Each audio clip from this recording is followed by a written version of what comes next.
لائیں کہیں کہ ہمارا رب اللہ ہے، پھر اس پر جم جائیں. ان پر فرشتوں کا نزول ہوتا ہے. نہ کوئی غم کرو نہ خوف، خوشیاں مناؤ جنت کی جس کا تم سے وعدہ کیا گیا تھا. اللہ کی ربوبیت پر اطمینان جب انسان کو ہو جاتا ہے، میرا رب اللہ ہے، ربی اللہ، انسان کے لیے نہ کوئی کھٹکا، نہ کوئی خطرہ، نہ کوئی خوف، نہ کوئی حزن. جو کچھ ہو رہا ہے کس کے اذن سے ہو رہا ہے؟ اللہ کے اذن سے. اللہ کے اذن کے بغیر پتہ تک نہیں ہلتا. یہ کوئی اندھا بہرا مادہ نہیں ہے جس سے مجھے کوئی خوف ہو. اندھا بھینسا چلا رہا ہو اس سے تو ڈرنے کا ہر انسان کو ڈرنا چاہیے، نہ معلوم کس کو ٹکر مار دے. لیکن نہیں، اس کائنات کو چلانے والا ایک سمیع و بصیر خدا ہے. وہ جو میرا دوست ہے، میرا ولی ہے. اللہ ولی الذین آمنوا یخرجہم من الظلمات الی النور. اللہ اہل ایمان کا ولی ہے، ساتھی ہے، پشت پناہ ہے، مددگار ہے، حمایتی ہے. بتائیے جسے یقین ہو جائے کہ اللہ میرا مددگار، اللہ میرا محافظ، اللہ میرا پشت پناہ، اللہ میرا حمایتی، اس کے لیے کوئی خوف ہوگا؟ اس سے کوئی ڈر ہوگا؟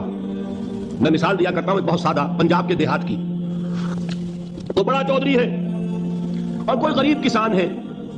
اس غریب کسان کے جانوروں کو ہر وقت اندیشہ ہوگا چوری کا. کوئی میری بھینس کھول کر نہ لے جائے، کوئی میرا بیل کھول کر نہ لے جائے. لیکن جس کے بارے میں یہ سب کو معلوم ہو کہ وہ جو بڑا چودھری ہے وہ اس کا دوست ہے، اس کی بچیا کو کوئی خوف ہوگا؟ اس کی بھینس پر کوئی ہاتھ ڈالے گا؟ اسے کوئی اندیشہ ہوگا؟ نہیں. کیوں؟ کہ وہ بڑا چودھری، بڑا اس کا یہاں کا سردار، جاگیردار، سب کو معلوم ہے وہ میرا دوست ہے، کوئی میرے خلاف اقدام نہیں کر سکتا. اس دنیا میں یہ چھوٹی سی بات اگر آپ کے دلی اطمینان اور سکون کا باعث بن سکتی ہے تو ذرا تصور کیجئے. میں لفظ تصور استعمال کروں گا صرف اس لیے کہ اس کا ہم جس کو کہتے ہیں ادراک اور شعور کر نہیں سکتے. اگر کے ساتھ کر سکتے، اگر یقین ہو کہ اللہ میرا مددگار اور یقین ہو کہ اللہ ہر آن میرے ساتھ ہے، پھر کوئی خوف؟ کس کا خوف؟ کوئی شے اللہ سے بالاتر ہے؟ کوئی قوت اس سے زیادہ طاقتور ہے؟ کوئی اس کے ارادے کو بدلنے والا ہے؟ کوئی اس کی مشیت کے آڑے آنے والا ہے؟ یہی بات ہے جو حضور نے فرمائی. یہ ایمان کا حاصل ہے لب لباب کہ دیکھو اچھی طرح اس بات کو ذہن نشین کر لو. اگر تمام انسان مل کر تمہیں کوئی نقصان پہنچانا چاہے نہیں پہنچا سکتے مگر جو کچھ اللہ نے لکھ دیا ہو، اور تمام انسان مل کر تمہیں کوئی نفع پہنچانا چاہے نہیں پہنچا سکتے مگر وہ شے جو اللہ نے طے کر دی. آپ پھر میں کہوں گا ذرا طاری کیجئے، اسے فرض کیجئے، اسے سوچئے. اگر اس حدیث پر ہمارا دل ٹھکا ہوا ہو تو کسی سے ڈر ہوگا؟ یہ مجھے نقصان نہ پہنچا دے، یہ میری رپورٹ خراب نہ کر دے، یہ میری انکریمنٹ نہ رکوا دے، یہ میرا یہ نہ بگاڑ دے، یہ میرے یہ نقصان نہ پہنچا دے. اس کا ڈر، اس کا ڈر، اس کا خوف، اس کی خوشامد، اس کے لیے جا کر طرح طرح سے اپنی عزت نفس کو ذلیل کروانا اس کے سامنے. یہ سب کچھ کیوں کرتا ہے انسان؟ جب سمجھتا ہے کہ اس کے ہاتھ میں میرا کوئی نفع ہے، اس کے ہاتھ میں میرے لیے کوئی ضرر ہے، یہ مجھے کوئی غضب پہنچا سکتا ہے، یہ مجھے کوئی نقصان پہنچا سکتا ہے، یہ میرا کوئی کام بنا سکتا ہے، یہ میری کوئی ضرورت پوری کر سکتا ہے. اسی کا نام شرک ہے. جہاں آپ نے یہ سمجھا کہ غیر اللہ کے اندر کوئی طاقت موجود ہے وہی شرک ہے.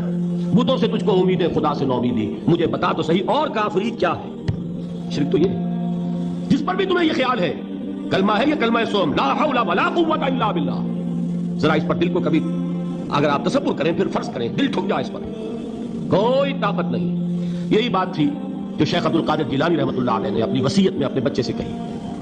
11ویں دینے والے ہیں لیکن حضرت شیخ عبد القادر جیلانی کی وصیت اور تعلیمات کو کتنے لوگ ہیں جو جانتے ہیں؟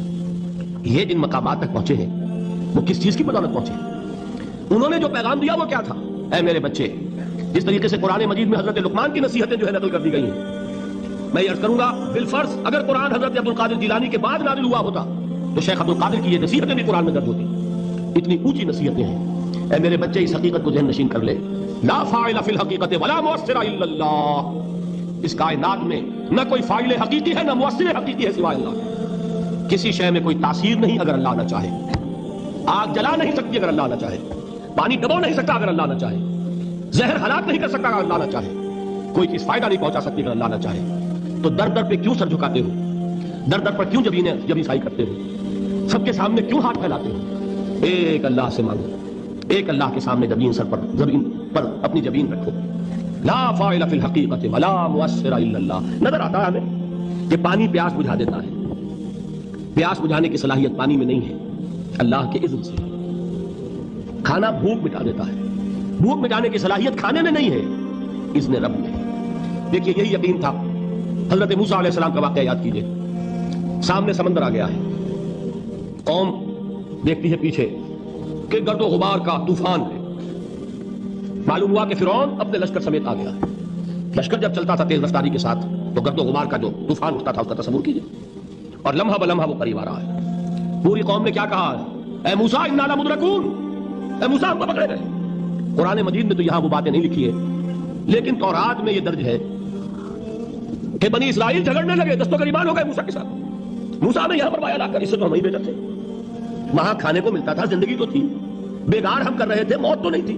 اب جو کچھ ہوگا اس کا تصور کرو، جس طریقے سے ہمارے ٹکڑے اڑائے جائیں گے. تو لڑ رہے ہیں حضرت موسیٰ علیہ السلام سے. یہ تورات کی تفصیل ہے. قرآن میں صرف اتنا آیا ہے، پریشان ہو کر انہوں نے کہا انا لمدرکون، موسیٰ ہم تو پکڑے گئے. اس وقت موسیٰ کا جواب کیا ہے؟ کلا ان معی ربی سیہدین، نہیں، میرے ساتھ میرا رب ہے، وہ راستہ دے گا. بتائیے کہاں راستہ نظر آ رہا ہے؟ یہ ہے ایمان بالغیب. راستہ نظر نہ آئے تب اللہ پر یقین ایمان ہے. جیب میں پیسے ہوں تب دل کو اطمینان ہے. تو ایمان کس پر ہوا؟ پیسے پر، اللہ پر نہیں. جب وسائل و ذرائع نہ ہو اور پھر یقین ہو کہ اللہ مسبب الاسباب ہے، وہ اسباب کا پابند نہیں ہے، وہ اسباب کا محتاج نہیں ہے، اسباب اس کے محتاج ہیں. اگر یہ یقین ہے تو اللہ پر ایمان ہے. یہ نہیں ہے تو تمہارا ایمان اسباب پر ہے، وسائل پر ہے، ذرائع پر ہے، مادیات پر ہے، اللہ پر نہیں. اس وقت کہاں راستہ تھا؟ وہ راستہ تھا سمندر ہے اور ادھر سے لشکر آ گیا ہے. کلا ان معی ربی سیہدین. اب دیکھیے ایمان کہہ دینا آسان ہے، ہوا معکم اینما کنتم، جہاں کہیں بھی تم ہوتے ہو اللہ تمہارے ساتھ ہوتا ہے. لیکن اس کا یقین قائم ہو جائے تو زمین و آسمان کا فرق واقع ہو جائے.